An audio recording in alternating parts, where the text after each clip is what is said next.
Hey everyone, welcome back to another episode of the Filipino American Woman Project. And this is a special time because at the time of this recording, it is Filipino American History Month. And as always, I'm your co-host, Jen Amos. Did I say my name already? Let me go ahead and bring on our co-host who's actually out of town. And fortunately, we were able to snatch her and get her on the phone.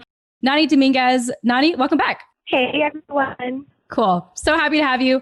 And last but not least, Nani and I, or at least for me, I was very adamant about having our guest on this month because I think this is a super special month for her, considering her background. So let me go ahead and introduce you all to Sapphire Sandalo, who is the creator of the web series and podcast called Something Scary, where she told ghost stories, emphasizing those from Filipino origins. Today, she hosts the Stories with Sapphire podcast. And other fun facts about Sapphire: she is an independent animator, a teacher at Loyola Marymount University, Los Angeles, or LMU for short, and a paranormal, actually our unofficial residential paranormal expert, and is also on the Travel Channel. And fun fact, she has a new podcast show coming out. She is the co-host of a horror podcast. I had a problem pronouncing horror before this horror podcast for ALTAR Weekly. Sapphire, welcome to the show.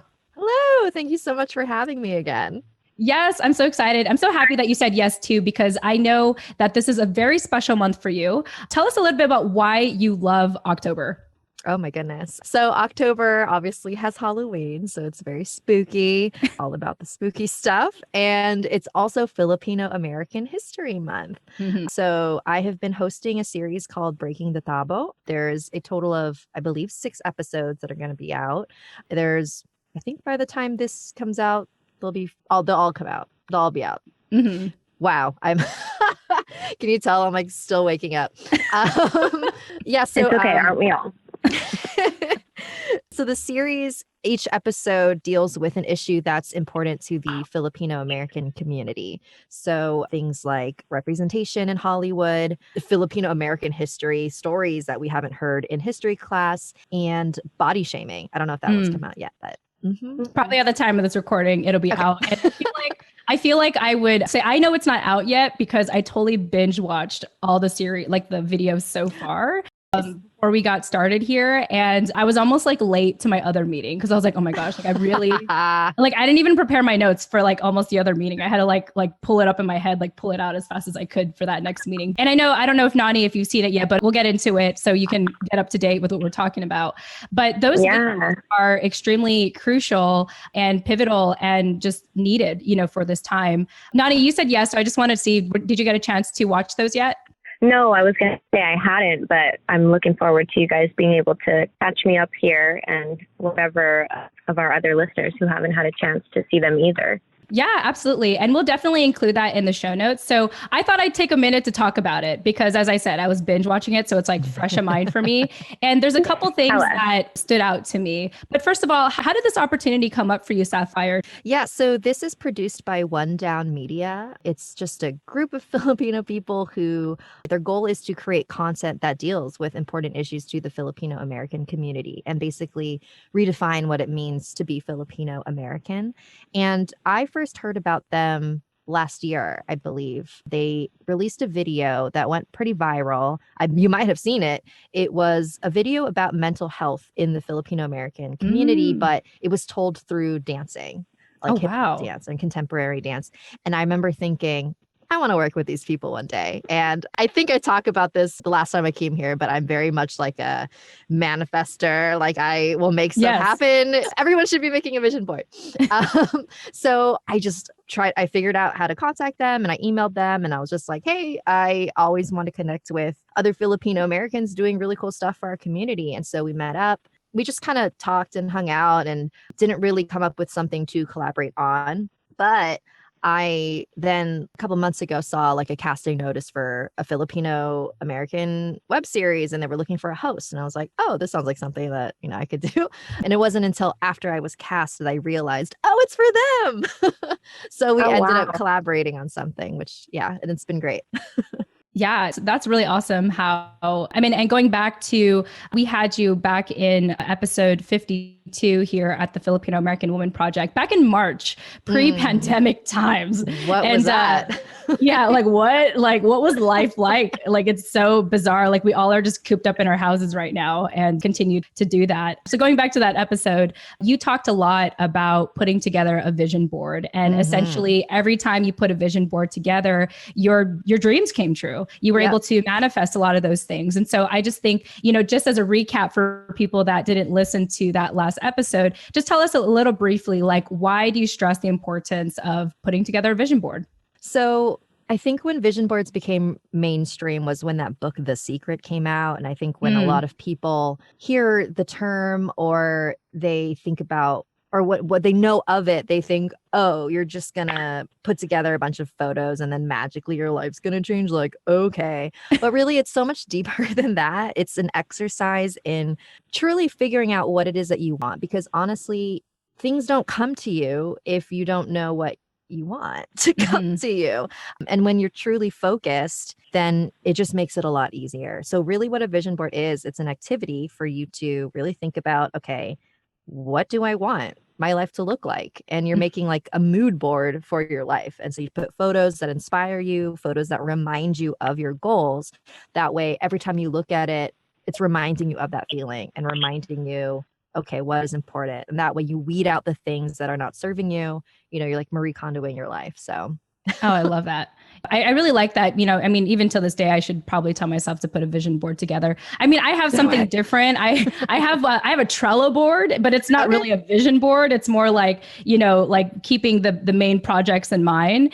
It's not really about like my future, which that's kind of sad to think. I don't think about my future, but when it comes to my projects, you're living in the present. That's fine. Yeah, very much in the present. I think if there's anything the pandemic has taught us is to be extremely present and focus on what you can do and focus on what you have in front of you. And that's been very much like my life, even prior to the pandemic, because I'm in the startup life with my husband and our business. It's very much like, okay, what can we do now? But anyway, that is sort of my version of it's more like a present board, not a vision board, because that's the closest thing I have. I remember we had this conversation, I think when you were visiting here last year, Jen, in December, about making vision boards. And back then you were like, yeah, it's really not my thing, but I'm going to try it. So maybe we can try again this year. Yeah, we'll see. It's like how I say I need to meditate more, and I still haven't done that. So there you go. Yeah, that's just something that our listeners are going to have to like harp me on and be like, Jen, vision board and meditate. And I'm like, maybe I'll put that on my Trello board. How about that? There you go.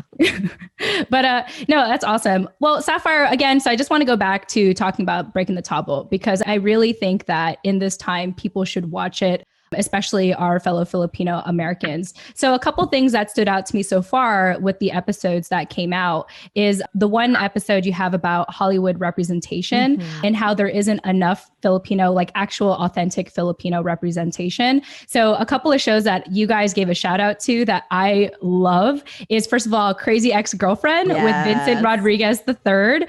Oh my God. I was like, I remember. Your boyfriend? Yes, Nani. Yeah, I jokingly said he's my boyfriend, but he's married and he's gay. So I'm just like, damn it. I missed it. But anyway, I loved that show. And I remember when I discovered it, I was like, oh my gosh, it's a Filipino male lead and he's desirable. Like people, and I think he had like a love triangle at one point I don't know. I don't remember at this point, but I just remember like, I just loved it. And they had like karaoke in there and they really like incorporated Filipino food in there and Filipino culture and even other Filipino Americans as actors. So I just really loved that representation. And then also The Good Place is what I'm currently watching with Manny Jacinto.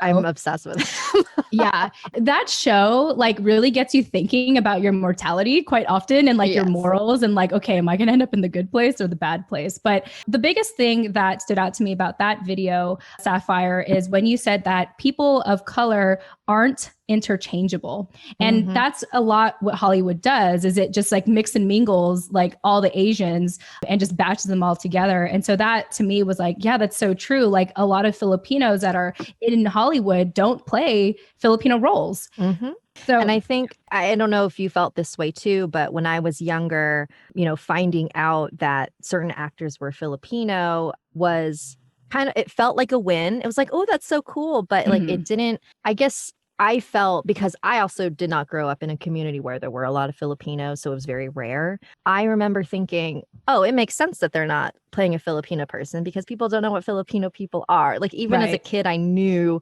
that, like, oh, people don't know what Filipino is, which is really sad. Yeah.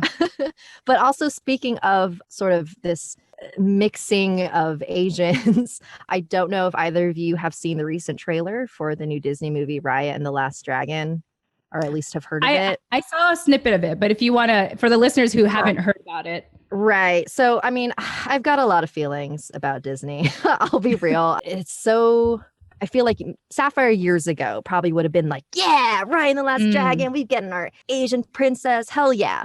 But looking at it now as an older adult, I kind of see it as just another version of colonization in a way, because what I see is, okay, here's this giant corporation that is taking elements of a lot of different Southeast Asian cultures, not just one, because that would be too narrow and that wouldn't attract a broad audience. That wouldn't bring in as much money. So it's sort of just this mishmash of all of these cultures that are very different. But, it's like supposed to, we're supposed to think like, we can spot like the Filipino parts and whatever. But like, to me, that's not accurate representation. But then also the fact that they're going to be selling merch that's inspired by Filipino cultures, Vietnamese cultures, like it makes me feel like this is colonization masquerading as representation. And I don't know if I'm the only person that feels that way, but I feel that way. Yeah. I haven't seen the trailer or heard much about like the content of that Raya movie. I don't know if it's out already or it's coming out in 2022. I don't know. Well, they released the trailer pretty recently, so I don't know when the movie's actually coming out. Oh, okay. So it's not out. Yeah, I thought I missed something, but it reminds me of that other, I don't know if it was by Disney or Pixar or one of the other big companies that put out that short cartoon about Magellan. I don't remember what it was called, but if you saw that at first, it made me feel the same way, like, oh, representation on like a major platform. And then when I actually watched it and saw that they were painting Magellan as like some hero that came and saved the Philippines, and, the way in which the narrative was painted was kind of like, oh, this is the exact opposite of what we're looking for. Exactly. And I don't think it was a major studio, because I remember hearing about that too. I can't remember what studio it was. But another issue that I have with Raya and the Last Dragon is when I heard that there's two directors, both of them are white males who had never directed a feature before. So like if they were like, really experienced people and they're like, yeah, we wanted like the best, then that would have made a little bit more sense to me. But the fact that neither of them had directed a feature means they could have absolutely given that chance to two Southeast Asian directors, but they didn't. And I don't Man, it's, it's so crazy because it's like, and I appreciate you saying that, Sapphire, because I think that I would do the same. I'd be like, oh, representation. I could see my color, the skin of my color on the big screen. Like, that's amazing. But I just love that you're just saying like, that's not good enough. And that's not a good representation of us. Like, that's just a watered down version or a collection of other, Asian or Pacific Islander type of references, like put into one. And I just really like, sometimes we have to look at the media that we are consuming and really kind of like pull behind the curtains and see who's orchestrating it. And to know, like, I didn't even know that, to know that the directors behind it are white men, you're just like, so this is going to be through their lens and not through the lens of people such as ourselves. The writer is the writer from Crazy Rich Asians. And it's so funny because, I've been reading up about this. So like all the articles, they emphasize like, look, we've got the writer from Crazy Rich Asians. Yeah. She's Malaysian. Oh, we've got Kelly Marie Tran. She's Asian, just emphasizing all of that. But then I'm like, but the directors are so white. Yeah. Right. It's more so about who's behind the scenes crafting the story than it is who's being represented in the actual film sometimes. So that's a good point to point out.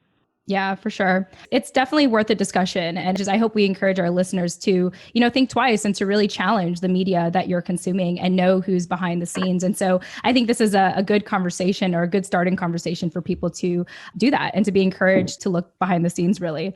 Another video, a couple other ones that had stood out to me, where the conversation about Philippine X, the difference between Filipino and Philippine X, and how do you identify? And personally, for me, I have always felt uncomfortable using the term Philippine X, partly because I wasn't educated on it. And even now, after watching that video that you guys put on, is that I still feel uncomfortable using Philippine X. But I do like how at the end of the video, you encourage people to choose your label. Like, one thing you said there that stood out to me was labels are products of specific places in time. And so for me, if I feel most comfortable identifying as a Filipino American woman, then that's completely okay. And it's okay if I don't feel comfortable being identifying as Philippine X. I've even seen sometimes, and this wasn't really in the video, but I've seen sometimes when people put Pinoy, or they'll replace the O with the X. So it's kind of like Pinoy X in a way. And so I never entirely understood that. And so I appreciated that video to really break down the history of Filipino not even being what the inhabitants were initially called amongst those islands, and in the end, deciding for yourself, like, what you want to be labeled as. Yeah. And it makes it really tricky. I mean, I think because the Philippines was not a country before it became the Philippines, it was, a vast range of ethnic groups. Like, even from the beginning, there was like divide. There were divisions. Do you know what I mean? And so I feel like there's so many things that divide the Filipino community. Like, if you are like from you were born in America, you're different from the ones who were born in the Philippines, or there's so many different ways that we can find differences among us. And I don't know, like, because I also go back and forth with the term Philippine X, just because I feel like that also divides us again further. So it's like, I do believe that everyone should use the term that they feel comfortable with. But I think it also just makes me a little bit sad that we don't have something that truly unifies us. But that's just me. Yeah, no, absolutely. Nani, I feel like I have to like verbally check in with you, Nani, because I can't see your face. So what's going on with you? No, I mean, I haven't seen the video that you guys are talking about, but for me, I use Philippine X when I'm like writing something that I'm going to publish online to be inclusive, not necessarily because it's how I identify. I personally would still say Filipina if I was talking about myself, but just to be inclusive and as non-offensive as possible. I think that for a lot of people, that's also why they do Philippine X, or the Pinay with the X instead of the A or the O. Yeah, thank you for saying that. And I just thought, if our listeners, I feel like I need to mention this because I didn't mention this at the beginning. If our listeners are watching this via video and you're wondering who that voice is, that's not on screen. That's Nani. So Nani is calling in. I realized I didn't do that in the last video. So you kind of hear, it kind of just seems like there's a voice just like talking out of thin air. But that's okay, because it's Filipino American History Month / Halloween month. So it's okay. But yeah, and Nani, it's absolutely okay that you didn't watch these videos. I think it's more so about like, it's more, it's more, okay, now you have to watch it, but it's more about the discussion that comes out of it, and like Philippine X being that. And there's another video too about like, that's come out so far at the time of this recording, can Filipinos claim as Pacific Islander or Asian, which I encourage our listeners to check out as well. The last video, the most current one that's out, is about Filipino American History Month. And you said something really powerful toward the end there in the video. And it went, Filipino American history is American history. And I think very often, because a lot of us were essentially robbed of not learning about our history, when we start to learn about it, we feel like it's not American history because it's not in the, the public school system. And so I just love how you're just bold enough to say, or at least your team and collectively the whole team. The writers, give it to the writers. Yeah. The writers were bold enough to say that Filipino American history is American history because it absolutely is.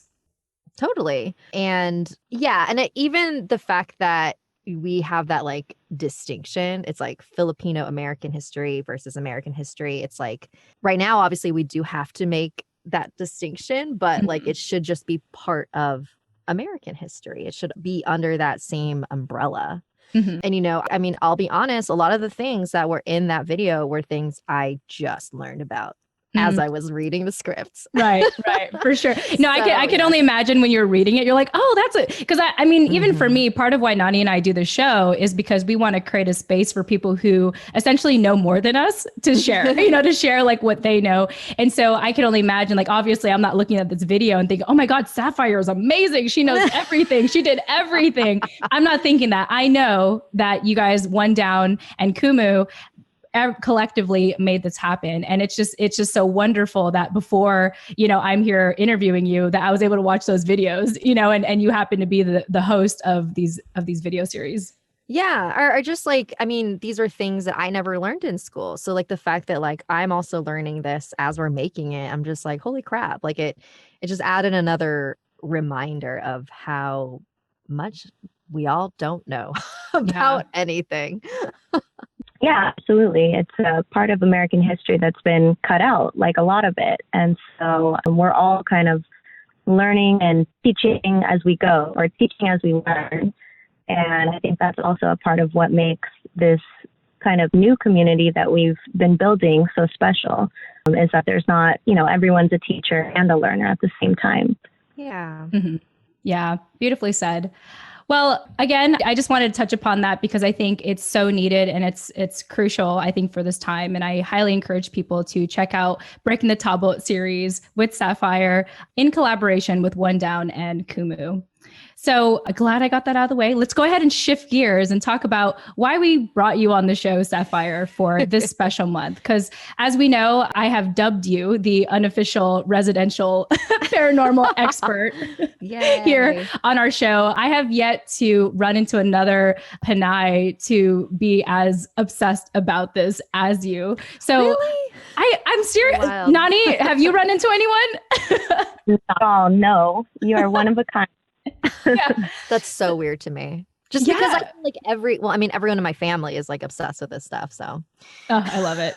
Well, why don't we start with, okay, so that makes a lot of sense, probably like, you know, just having that environment, but let's talk a little bit about that. And how did you find yourself just, you know, getting into the paranormal, just everything? And I don't know, because for me, like, I don't like to get into those things. You know, I don't like to go to haunted houses. I don't like that stuff, you know, but you love it. So tell me, where does that come from for you?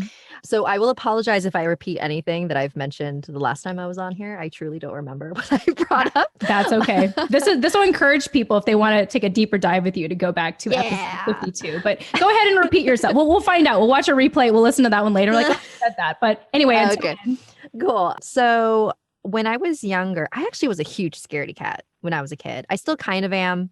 I'm a scaredy cat when it comes to things that I think put me in real danger. Like, I don't do extreme sports. I don't go skydiving. Things where I'm like, if I die doing this and someone might think, oh, well, what did she expect? Like, those are things I don't do. But I think part of why I love horror specifically is because in a way it gives me that same rush, but I still feel safe. Like I know I'm not going to die while watching a horror movie or going through like an interactive haunted house. Like I know it's all fake. But when I was younger, I definitely was terrified of all of that stuff, but I was still intrigued. It was this weird, like, kept going back and forth between like, I was like scared of going into like I'm just remembering this right now. When I was little and I needed to go upstairs and no one else was up there, the lights were off, I'd always have to ask my parents, can someone go upstairs with me? Because I did not like being up there on my own. So like, yeah, just a total wuss.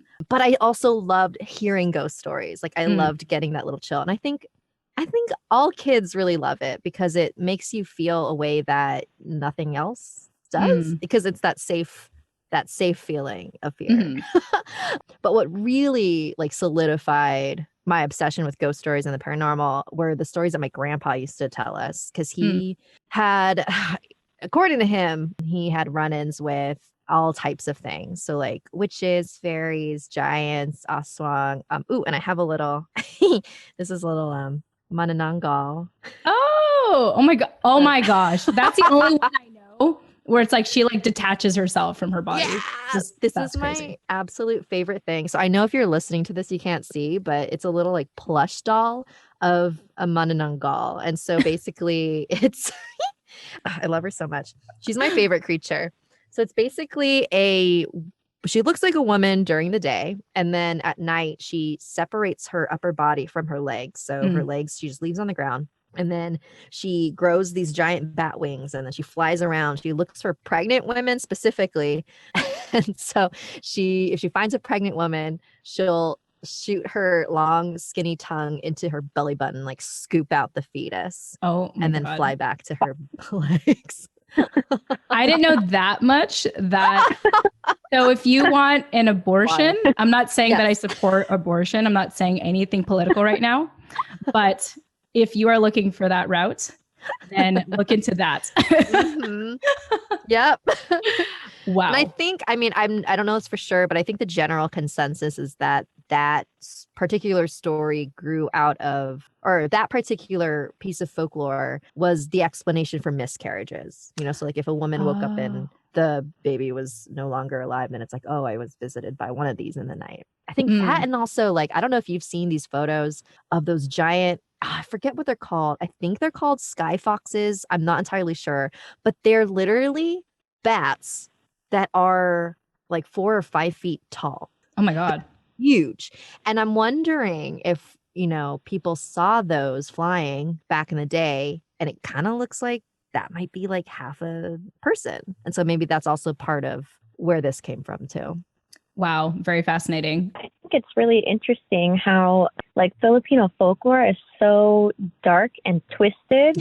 At least it seems that way. But if you think about like how it's been created or where these superstitions, if you will, have ultimately come from, it's like how to explain it having a miscarriage. It's kind of the way that I'm interpreting it now is it's been a way for people to cope with a lot of the things that go on in our everyday lives that are in reality very dark and twisted, like having miscarriages. And so I don't know, it's interesting to look at it from that lens of like a coping mechanism rather than just some random, like really dark and twisted made up figure or story, Totally. That's really all folklore is. They're just stories that explain things to us that we may not understand. Right. I think one of my favorite things about Filipino folklore is how it also teaches people to treat things with respect, like when it comes to nature. Like I'm sure you,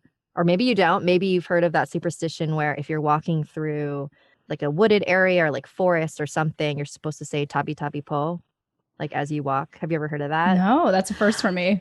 Oh yeah. And so like that. And then also if you throw things outside your window or something, you're supposed to say that. But essentially the reason why people do that is because you are asking all of the spirits who are there to step aside. You're basically asking permission to cross through their territory. And to me, it's just proof of how connected indigenous Filipinos were to nature, because that's just part of their culture. It's like, okay, we understand that there are spirits that live here, so we're going to make sure that we ask them to like step aside. And then if you don't do that, then you could like become really sick, or they would like curse you and stuff. But otherwise they would leave you alone. I appreciate that as well. The kind of animistic culture of our indigenous people. And it really reminds you, or I guess it doesn't remind you because people don't relate to it, I think, in a way that just clicks automatically unless you do some like, extensive research or talk to someone like Sapphire, who's an expert and can explain it in that way. But it really does stress the importance of, retaining that connection that we have with the land that we're on and the nature that's around us. I think that that's something as a collective that we should all work to pay more attention to, like now in the modern world, as we move further and further away from that, in Western culture, at least. And there's actually, what I find truly fascinating is that you can find similar practices and similar spirits all over the world, not just in the Philippines, but also in Iceland. I don't remember the name because it was like a wild Icelandic name, but I think the translated to the hidden folk. And there's a belief there that there are small invisible people that live in some boulders. And like even today, there was like one highway where they were trying to build through this like one really rocky area, and there's a boulder that was just like right in their way. And then the locals are like, no, you can't move that. The hidden folk are in there. And they're like, no, F you. We're gonna like move it. And when they moved it, all this shit went down. So like all of their tractors would break. People were getting in accidents, and they were like, okay, we're gonna move it back. And so they moved it back. And so if you go there today, the highway goes around this giant boulder. Oh, wow. That is crazy. And to me, that says like, there's gotta be some truth to this. Like, I don't think it's a coincidence that people all over the world believe that there's things, I don't know. Because I also believe that there are spirits in everything, you know, and I think they're there to protect nature. They're there to like preserve what's here. Yeah.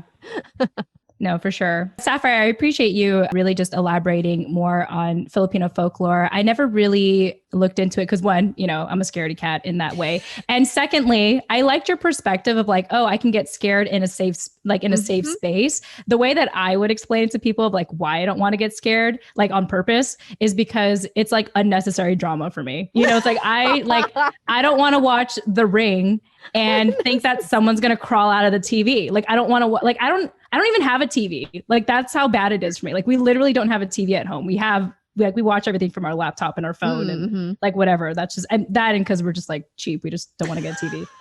But that's why Samara from The Ring can still come through your computer screen. If she were to come out, I think if she were to be released in 2020, she would be coming through a computer screen rather than a TV. Oh, for sure. Even our phones, maybe. Yeah, thanks, Nani. Thanks for that. That's very helpful. Think about that next time you're late working on your desk. I will, and I will think of you, Nani, and thank you for that. So, well, think of Sapphire. Remember that you're scared in a safe place. Yeah, well, actually, but anyway, Oh, well, that reminded me, apparently, I forget where this study was, and I know, like, okay, I'm not backing up my sources, but apparently during this pandemic, people who are horror fans are more mentally prepared than people who are not horror fans. Like, there was a study. Whoa. Yeah, and the reason why is because people who watch horror or watch true crime, it's like you are, in a way, prepping your body for situations that you could be in the future. And then, you know, usually a horror movie resolves in a way that's like, okay, everything's fine, everyone's safe, whatever. Or if you watch true crime stuff, you kind of learn, okay, how to protect yourself. So it actually does psychologically help in a way. Like I know that a lot, because there's a lot of people who don't enjoy being scared. But for me, just personally, since I am so terrified of other things, like I need to like stress myself out in some way so that I can have that, like, it's like an exercise in, you know, just being prepared. I don't know if that made any sense. It makes a lot of sense to me, because I also compare that to people that watch a lot of like Law and Order shows or like First 48, like crime shows. I feel like when they have run-ins with the law, like in real life, they're much more aware of kind of the process of what happens when you get arrested, how to talk to the police, how to, you know, basically navigate those situations where a lot of other people are, you know, have their rights essentially violated and they don't even know it. Until they've gone through a full experience of getting arrested, going to jail, having to go to trial, or at least go to court. Whereas people that watch those like First 48 type of shows are much more prepared to handle like run-ins with the police and stuff. So I think it makes a lot of sense in that same way in talking about, you know, times of crisis. Again, kind of like you use scary movies or scary stories as like to learn how to cope again. Totally. Yeah. And also just from doing my podcasts, from speaking to so many different people who have either had wild paranormal experiences or are spiritual healers of some sense. Like, part of why I used to be so terrified of being in the dark and seeing ghosts and stuff is because I didn't know much about it. So my imagination would be able to run as wild as it wanted to. But now I feel like I know so much about it, and I also know how to protect myself. It's made me a lot less scared. Like I used to be terrified of Ouija boards. And I know this is such a divisive thing because a lot of people are still like, oh, like don't mess with them. But I know enough about it to know like, okay, the actual physical object itself will not harm me. I know that much. It's all like with everything, like any sort of magic or witchcraft that you deal with, like it's always about intent, so as long as I never use it in a way where I'm like intending to summon some sort of demon or whatever, if that can happen, like it's I'll be fine. And I also know how to protect myself too, so I'm not as scared anymore. I like that. I think education, what do you call it, like trumps all fear, right? And that's really what you did, is like, you mentioned that you're scared of so many things, but at least when it comes to the paranormal, like you educate yourself to a level where it's like, oh, I could really dive in deep with this, and I could even practice some things, knowing that even if it does come true, I still know how to protect myself. And all of that requires a lot of education and research and everything, and a lot of fun too, from what it sounds like. Yes, totally. Speaking of protection, I do want to shout out my new tattoo. Oh my goodness. Yes. Yeah. Show it to the camera to our YouTube watchers. Yes. I'm sorry, podcast listeners, you can't see it. So this is my first batok. Batok is like the traditional hand-tapped Filipino tattoos. And I got this 2 weeks ago from Manong Lane Wilkins. He's one of the few Mamba Batok in the entire world. And he right now is working out of his home in Las Vegas. So me and my cousins went over there. And wait, why did I bring this up? Oh, yes. So yes. So part of the ritual and the ceremony of getting this is him getting to know you and asking you, just about your life, your values, and what you would like to honor with your marks. And I told him about my anxiety. I told him all the stuff. And he knows that I love ghost stories and the paranormal because I interviewed him for my podcast, which is how I was introduced to him. Shout out to that episode. It's my favorite episode I've ever done. So if you want some really wild stories, listen to that. But he said that he wanted to honor like my spookiness in this too. And so there's a lot of protective imagery in here. So if you can kind of see, like it looks like a long snake. Wow. And this is because ancient Visayans, which is where my family's from, when they would travel by boat, they would carry these pythons on ship as protection. So wow. I don't think he went. Yeah. And I wish I could see what you're showing us because this sounds right up my just go to Awkward Sapphire on Instagram. And you will see photos of that. So but not right now because you're on this. So Sapphire, go ahead, continue. Oh, good. So ancient Visayans, when they would be on their ships, they would have these giant pythons with them as protections. Like if anyone came on board, I think they would like unleash it on them. I'm not sure, but so it's a symbol of protection. But then also it's a curse. So basically these like dark triangles here at the bottom, these dark ones, those represent the top of crocodiles in the water. Like the crocodiles in the water, you see the little tips. So that's supposed to represent how my ancestors are always around and nearby, even if I can't see them. And then the open triangle, the ones like around it, those represent crocodile teeth. So basically, if someone tries to F with me, then my ancestors will jump out of the water and attack and protect me. I love it. Yeah, so it's a curse for other people, but protection for me. Oh, wow. Wow. Yeah. So it makes me, I know it's weird, but it does actually make me feel safe. Yeah. Sapphire, and this might be a personal question. From what I saw on your Instagram, you had been wanting to get a tattoo like this for a very long time. And you can correct me if I'm wrong, but you recently had lost your grandpa. And it sounded like that was a catalyst for you to get that tattoo. Did I read that right? No, yes, that is correct. So part of the ritual when you receive batok is that it's supposed to connect you with your ancestors.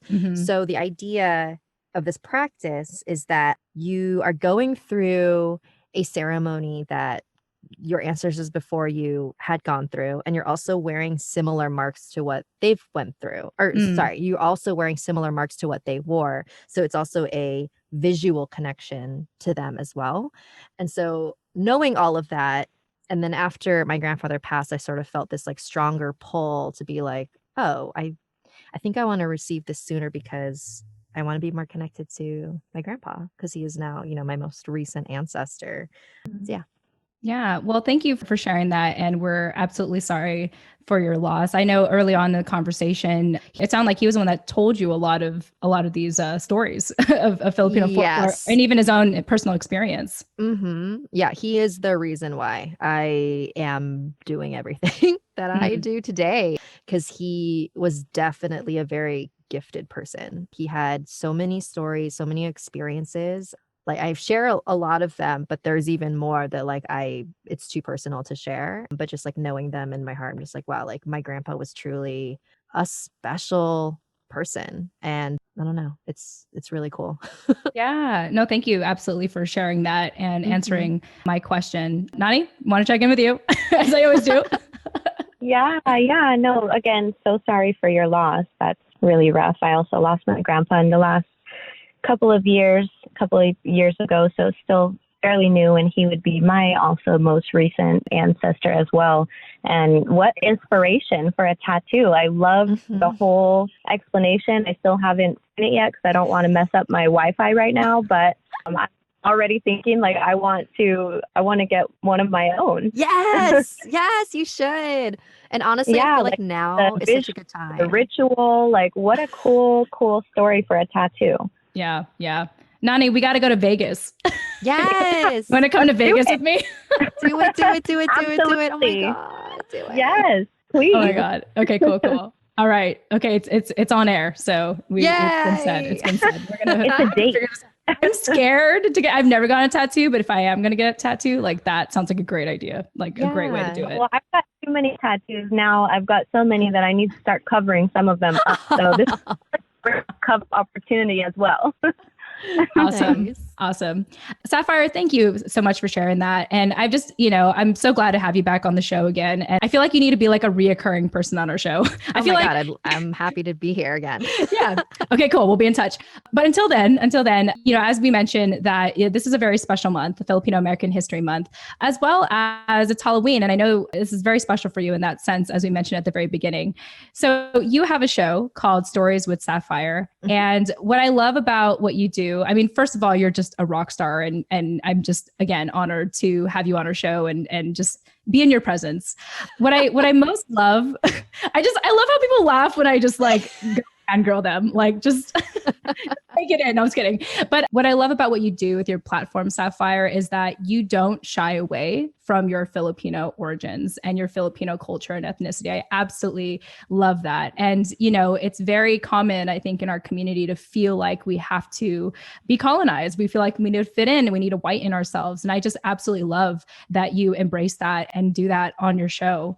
So with that said, in theme of Filipino American History Month, as well as Halloween and it being spooky month, I wanted to talk about maybe the top stories that you've shared on your show that you recommend, and particularly Filipino folklore, that you recommend that our listeners listen more of and learn more of. Sure. I do want to say, though, in response to what you said about being basically unapologetically Filipino, I wasn't always like this. And I think this is me trying to make up for that. I think maybe I mentioned this last time I was here, and this is very common for a lot of Filipino Americans, where you grow up not really caring about being Filipino or learning about Filipino history or our culture or being proud in it. I had the thoughts like, I wish I had white parents. Like I had that thought as a kid, and I'm sure a lot of other Philams did. But that was just because I wanted to fit in. I wanted like certain things to feel easier. And yeah, this is just me. Now I'm like, oh, like I am a Filipino American, so I'm going to embrace it. And I have so much more left to learn. Like for me, doing the podcast is also me learning about what it means to be Filipino. So it's like you're on this journey with me. Yeah. Which I enjoy doing. And what was your question again? Like what are some stories that... Well, before we get into that, thank you for saying that, because I tend to find that people who are very passionate about their culture and being unapologetically Filipino or Filipina is that it comes from a place or a time when they weren't very proud. They wanted to fit in. And the problem is, this goes back to me in high school when I remember my mom would give me papaya soap and try to whiten my skin. I did sports, I was like a track and field and cross country girl. So I was out, under the sun for hours. And my mom would always encourage me to use this papaya soap. And I remember there was a time where my skin started turning orange. And I was like, you know what? I can't change my skin. I might as well own it. Like, no matter what my mom says, no matter, what she says about like, oh, don't be out in the sun. Make sure you wear a lot of sunblock or wear long sleeves. Like this is my skin color and I'm just going to embrace it. And I've done that ever since. And then in the recent years, especially with this project, just like what you're doing with your podcast show, Sapphire, we, like, at least for me, I've really been embracing my culture more now in this way, because it's like, if I try to do any other way, if I try to continue to be white, there's always going to be a part of me that's like, but wait, what about me? What about your ancestors? And so I think it's kind of this internal, maybe like gut feeling or this calling to be like, hey, you've tried all the other ways. You've tried being colonized, can't be colonized. You might as well just embrace who you are. And so I just appreciate you sharing that little background for people who may be listening to your show for the first time and they're like, oh my gosh, she's so like into being Filipino. It's good to have that backstory. Totally. And I think the last show that I did, which was Something Scary, well, I did do a lot of Filipino and Asian centered stories. It also was very global, and that also helped with the popularity of the show. And I remember when I switched over, when I quit that show, because for lots of reasons. You can listen to episode 52 to learn more. Oh, right. Yes. I talked about it. Oh my God. Yes. So when I went independent and started doing stories of Sapphire, I don't remember if I was talking with somebody about this, but they were like, the reason Something Scary did so well is because it was so global. Like, you should do the same thing. And I remember thinking, no, I just want to focus on Filipino stuff. I mean, I do, like, because my listeners are all over the world, there will be, a variety of stories, but a majority of what I talk about on Stories with Sapphire is Filipino, because that's what I want to learn about and it's what I want to talk about. And I feel like, it doesn't matter. Like, I don't really care if I get the same audience as before. I don't want the same audience as before. I'm trying to do something different. Yeah, love it. Well, Sapphire, the next question I have for you is, because you are incorporating more Filipino, or you have incorporated Filipino folklore and stories into your show, Stories with Sapphire, let's talk about maybe some of your favorite episodes that you've done, as well as maybe the top episodes that people have really enjoyed with the theme of Filipino folklore. Sure. So absolutely, the episode where I speak with Manong Lane Wilkin, that is season 2, episode 3, and it's called Batok. It's just him sharing how he began his work as a Mamba Batok and all of the really creepy experiences that he's had while performing it on certain people. Because sometimes ancestors will show up, sometimes more nefarious entities have been possessing people receiving them. So that was a really cool episode. And then let's see, the one that came out on October 14th, which was the season 3 premiere, which is called Doula for Death. I interview a woman named Nita Gunkaiko. So she's my friend's mom, and she's a psychiatrist and a medium. Like, she doesn't like work as a medium, but she has the abilities. And so she talks about just like her perspective on death, which is really interesting because she's a woman of science, but then she also is like a psychic. So it's really cool. Nice. Yeah. And so I'm now realizing you asked about folklore, and I'm just like, I don't think any of these relate. Oh, that's okay. Like, any Filipino, any ones that you want to talk about. Yeah. Well, Lane does mention a couple evil spirits from Filipino folklore specifically that showed up. So that I highly recommend that episode. It's the best. It's going to make you want to get Batok for sure. And then the Doula for Death episode, because she's just like a fascinating person. And let's see. Oh, and then I guess my very first episode, so season 1, episode 1, which is called Tales from My Lolo. So a handful of those stories are all from my family. So including my grandpa and then my mom's family and stuff like that. Yeah. Yeah, no, thank you for sharing that. And another question I have for you is if anyone wants to spook themselves this weekend, what are some stories that you recommend they look into? So there's this one story that literally changed me. Mm-hmm. Like it freaked me out. Like when he was telling me the story, I screamed because Oh my I was just like, gosh. that's so creepy. So season 1, episode 5 called Not of This World. The third story in that is the most wild thing I've ever heard. And I've heard a lot. Mm-hmm. So even if you want to just fast forward to that part of the episode, I highly recommend listening to that. I mean, if you want to spook yourself with some horror movies, what did I see recently? I recently watched Rosemary's Baby this last week, which I know is like an older movie, but it really holds up. Like it was made in like the 60s, and you can really feel how Rosemary is being gaslit by everyone around her, and she just has like no agency. And I'm just like, wow, it like still resonates with women today. And I was just like, oh my God. Anyway, so that's it. That's my recommendation.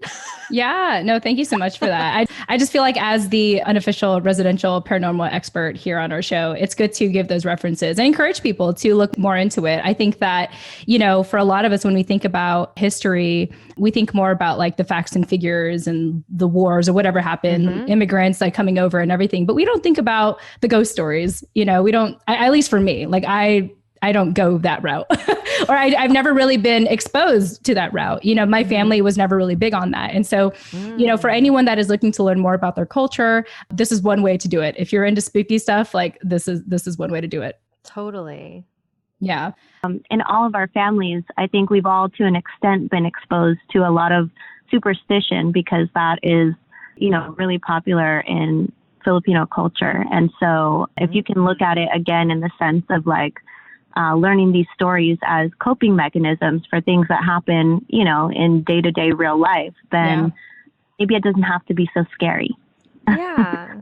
And actually, that reminds me, there's 2 things I wanted to share. And I don't know if either of you have heard the origins of these, but when I learned of this, it blew my mind. So, you know how Filipinos point with their lips? Yeah.